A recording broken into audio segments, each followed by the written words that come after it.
Ya, ini teman-teman lihatnya kan di sini nih ya, apa yang saya tekankan itu jangan lupa ininya ya, framework-nya gitu. Nah, bisa nggak kalau misalnya mau disusunnya, misalnya ring audit ini ke bawah gitu ya, LG 1 sampai 4 itu ke bawah di sini, panahnya ke sini, ya bisa aja gitu ya.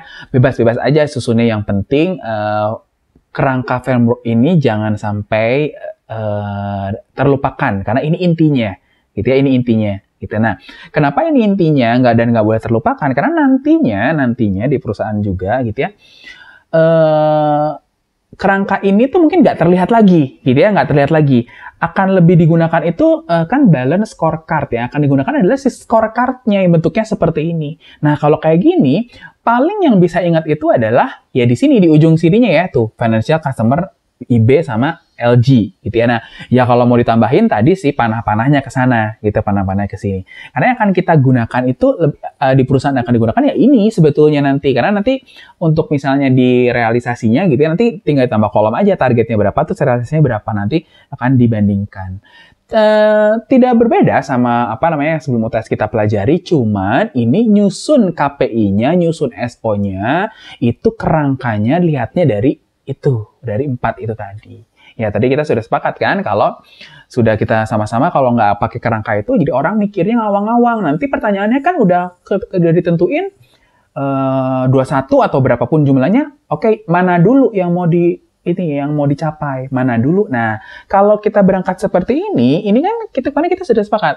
Oh, finansial nggak usah, kenapa? Bisa nanti aja diketahui, itu bisa, gitu. Kenapa? Karena lihat aja kita ukurannya lagi.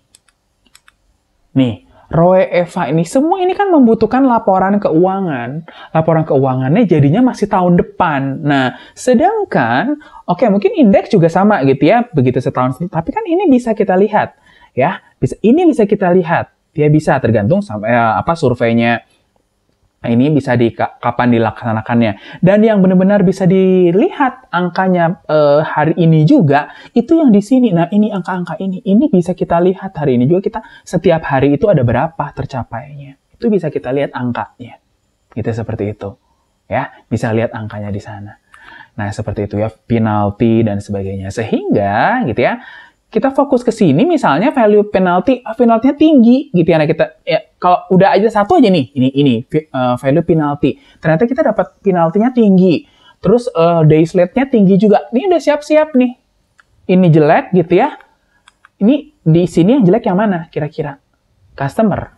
Ya udah pasti customer-nya nggak suka. Nah, kalau customer-nya komplain, siap-siap nih nanti akhir tahun ini udah siap-siap aja. Mungkin revenue kurang berarti profit-nya kurang loh. Gitu, nah, seperti mungkin nggak ngaruh ke aset ya, tapi revenue-nya kurang, profitnya kurang. Gitu, nah seperti itu. Profit kurang, angka ROE sama EVA-nya kurang dong, ada dua-duanya ngitungnya pakai net income. Gitu, nah seperti itu. Ya, gitu nah di sana. Nah, jadi yang penting sekali lagi, dan tidak akan saya bosan-bosan ngomong, adalah ini framework ini. Ya, framework ini nggak boleh seperti itu. Nah, jadi nanti walaupun bentuknya sudah kita pakai seperti ini, tapi tetap ya, nanti tetap hubungan sebab akibatnya itu harus hubungan ke sini. Nah, ya, ini tercapai. Jadi sebetulnya bisa lihat dari setiap kolom, bisa tujuannya di financial bisa tercapai kalau tujuannya customer tercapai, itu bisa lihat dari situ.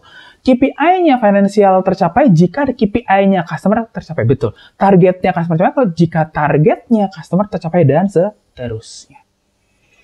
Nah, berikutnya kita akan belajar lagi. Ini kita bicara scorecard nih ya, scorecard gitu ya, kata scorecardnya gitu. Nah, kita akan bisa lebih melihat lagi sisi balance-nya ya. Ini kita bicara scorecardnya ya. Kita bisa lihat lebih sisi balance-nya itu kalau kita menggunakan ada satu perangkat lagi namanya strategy map atau peta strategi. Nah, nggak usah bingung-bingung peta gimana, justru ini kelihatannya nanti riweuh gitu ya, tapi bacanya sangat memudahkan kita bacanya ya.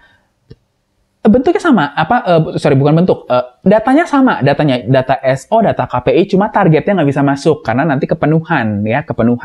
Nah, ya, kita buatnya seperti ini, nih kayak gini. Nih ya, jadi kalau di Excel nanti pakai balet-balet itu. Nah, teman-teman bikin financial dulu, customer dulu, business process dulu, terus learning and growth dulu kayak gini. Nah, ini cuma di bentuk-bentuk kayak gini. Nah, kenapa saya pakainya lonjong? ya. Nanti setelah ini. Jangan pakai bulat ya. Kalau bulat nanti kepenuhan. Jadi lonjong aja kayak gini. Ya. Nah, habis gitu, nah kita taruh KPI-nya. Tuh, KPI di sebelahnya. Nah, jadi kita bisa tentuin di sini. Tuh, KPI-nya. Kayak gini. Itu ya, nih kayak gini. Kotak. Oh, ini lihatnya dari ini, lihatnya dari ini, lihatnya dari ini. Dan kita taruh semua KPI-nya. Satu demi satu.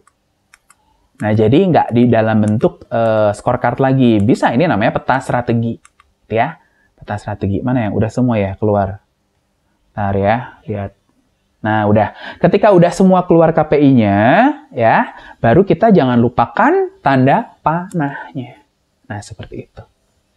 Ya, tanda panahnya jangan sampai kita lupakan. Itu, nah, seperti itu. Nah, di sini kita bisa bedakan dengan warna. Kalau di sini saya bedakan warnanya financial itu biru gitu ya. Terus customer itu oranye semua, terus business process hijau semua, learning and growth coklat semua di sini gitu. Nah, seperti itu. Ini KPI itu ini ya. Ini yang tadi saya salah ketik ya. LG4 harusnya implement GCG ya. Kalau tadi kan ini ya, apa saya kopas terus saya lupa ngehapus ya ininya. Di scorecardnya, saya kurang hapus. Nah, kalau teman-teman bingung yang tadi ya, nih yang ini kan yang scorecard tadi, ini kan saya cuman jadikan satu ya, tapi nggak. Nah, kalau yang tadi, ini kan saya pisahin satu-satu, karena kan saya fokusnya nerangin KPI sama SO-nya ya. Cuma kan sebenarnya mereka satu kesatuan, kalau teman-teman lihat tuh ya, satu kesatuan. Ya, cuma dipisah-pisah, dipotong-potong sama saya gambarnya. Tabelnya, gambarnya, sama saya dipotong-potong. Nah, jadi teman-teman bisa buat dalam bentuk peta strategi seperti ini. Ya, tapi peta strategi ini bukan untuk pelaporan ya, cuman untuk membantu mengingatkan gitu ya, mengingatkan ukuran ini perusahaan tuh, nah ini arahnya ke sini. Nah, bisa juga peta strateginya nanti setelah ini ya, tapi bentuknya lebih rework ya, tapi bacanya lebih mudah. Yang dirubah itu cuma panahnya, sekali lagi ya, yang dirubah cuma panahnya. Ini semua jadi nanti yang beda panahnya, ini kan nggak ada, nah cuma nanti nggak ada panah gini, nanti panahnya gimana nanti setelah ini ya. Nih, kayak gini, nah nanti panahnya kita rubah. Nah, rubahnya tuh jadi bentuknya gini. Tuh, seperti itu. Nah, jadi di sini panahnya, ya, panahnya itu kita perjelas. Ini ada artinya loh. Artinya gini, misalnya nih. Company value gitu ya, nih mau baca dari mana? Dari bawah ke atas atau oke kita dua-duanya ya. Saya contohkan dari atas ke bawah dulu nih. Tujuannya adalah company value. Nah, lihat company value panahnya dari mana? Dari total aset sama dari company profit. Artinya, jika F2 sama F3 ini tidak tercapai targetnya, aset growth-nya nggak naik, profit margin-nya juga nggak naik, berarti jangan harap ROE sama FA-nya itu naik. Nah, seperti itu, atau tercapai. Gitu ya. Nah, itu. Nah, kemudian, ini juga dapatnya juga dari company revenue. Kalau revenue-nya nggak naik, gitu ya, dia akan mengaruh ke sini. Ya iya, karena kan profit yang ngomonginnya. Gitu, nah seperti itu. Nah, kemudian lihat ya ini. Nah, company revenue ini dapatnya dari kalau pertumbuhannya itu sustain ya, bisa tercapai. Kalau company wealth index-nya itu bagus. Gitu, nah seperti itu. Nah, jadi kalau company wealth index-nya bagus, dia akan bisa meningkatkan nilai aset. Artinya, kalau company wealth-nya bagus, dia akan meningkatkan aset dan segini. Nah, kalau ini tercapai juga ya, kalau ada bisnis yang baru. Kalau customer-nya puas. Nah, bahkan sekarang masuk ke ini tercapai dan C2 tercapai, C3 tercapai kalau tercapai dari si IB sini nih. C1 tercapai karena IB5 nih. Dia akan nyampe wealth index-nya kalau nih asetnya maximize tergunakan secara maksimal gitu ya, dan seterusnya. Si panah-panah ini menjelaskan dengan detail sebab akibatnya. Gitu ya. Bahkan antar bisnis proses juga akan terlihat. IB5 bisa tercapai kalau IB2-nya nih. Jadi asetnya akan bisa tercapai secara maksimal, tergunakan secara maksimal kalau kapasitasnya meningkat. Kalau ada bisnis baru, kalau ada keamanan sama keamanan kerja sama keamanan perusahaan pabriknya itu tercapai di sini. Dan seterusnya. Nah, ini semua bisa tercapai kalau orangnya berkembang, kalau punya IT yang bagus, kalau budaya perusahaan sama etika di dalam perusahaan itu tercapai, terpelihara budayanya bagus. Itu nah seperti itu. Nah, ini semua juga bisa tercapai kalau praktek GCG-nya itu memang terrealisasi di dalam perusahaan. Memang perusahaan itu ya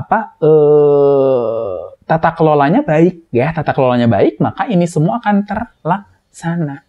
Ini semua terlaksana dan atasnya dana. Jadi ini bedanya cuman kalau ini kan yang sebelumnya ya. Nah, ini kan dia langsung gitu ya, tiap perspektif. Nah, kalau ini lebih didetailkan lagi peta strateginya. Ya, lebih didetailkan lagi. Sebetulnya yang baik yang mana? Yang ini sebetulnya. Ya, untuk pengendalian jelas ini yang terbaik bentuknya. Karena setiap SO ya, setiap SO itu berarti kita tahu arahnya. IB8 kalau nggak kecapai, itu berarti ini gara-gara IB9.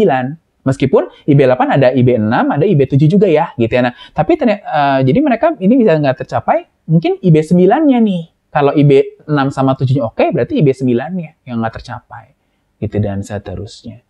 Nah, ada ini 10 nih ya, langsung dia akan ngaruh kepada kalau misalnya klien sama ini puas, customer index-nya akan puas. Nah, akan tercapai satisfaction-nya. Nih ya, ini peta namanya peta strategi. Gitu, nah seperti itu. Nah, jadi nanti ya si PT ini ya ini kan kita udah pelajari ya sebelum UTS sebutnya framework ini, tapi kita tambahkan ya action plan-nya itu disusun karena KPI targetnya itu sudah disusun berdasarkan perspektif BSC. Jadi cuma nambah bukan cuma sih ya, sebenarnya merubah cara berpikir mungkin ya. Jadi Anda bisa membuat action plan-nya lebih detail, lebih jelas lagi ngarah ke keuangan, lebih jelas lagi ngarah ke konsumen, lebih jelasnya ke bisnis proses, ke learning and growth. Gitu, nah seperti itu. Nanti kan yang penting kan ininya nanti yang sangat penting ya di sini budgetnya.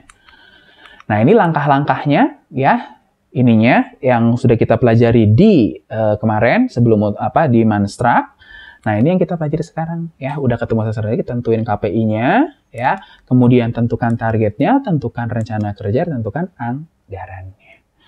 Nah, dari sini kita jadi belajar ya satu hal si BSC ini nih. Pada saat perusahaan menyusun visi sama visi jadi strategi, yang diandalkan adalah sisi leadership. Artinya kan penerawang ya, masih kan gak di Manstrak kita belajar gitu ya. Ini nyusun strategi itu agak-agak penerawang gitu ya, agak-agak prediksi, feeling-feelingan gitu ya. Nah, tapi ketika kita nyusun action plan sama budgetnya, sama rencana kerja yang tadi, gambar yang tadi, ini kan semuanya bicara mengenai pengelolaan ya, mengenai manajemen kita bicaranya. Nah, si balance scorecard itu menggabungkan keduanya ya, menggabungkan perencanaan ya sama pengelolaan action yang tadi. Itu nah seperti itu. Nah, kita masuk ke tugas ya karena sudah belajar teknisnya, ini tugasnya.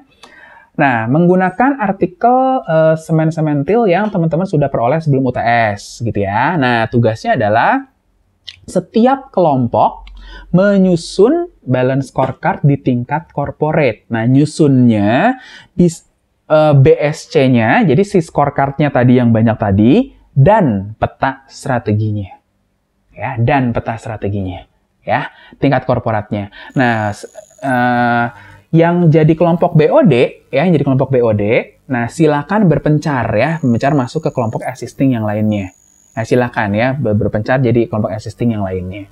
Nah, terus tugas yang ini tuh belum dikumpulin. Nanti dikumpulinnya setelah, jadi 2 minggu lagi ya, 2 pertemuan. Karena minggu depan, pertemuan berikutnya kita akan belajar nuruninnya ke tingkat operasional. Nanti itu, ini diturunkan ya, dilanjutkan. Jadi ini harus jadi dulu, baru bisa bikin yang selanjutnya. Ya, jadi nanti teman-teman mesti membuat SO sendiri, bikin KPI sendiri, nentuin target sendiri dari artikel si PT Sementil tadi, tapi bikinnya di tingkat korporatnya saja. Ya, oke, ini materi yang hari ini. Ya, jangan lupa tugasnya dikerjakan, dikerjakan biar nggak numpuk. Ya, oke, sampai sini dulu.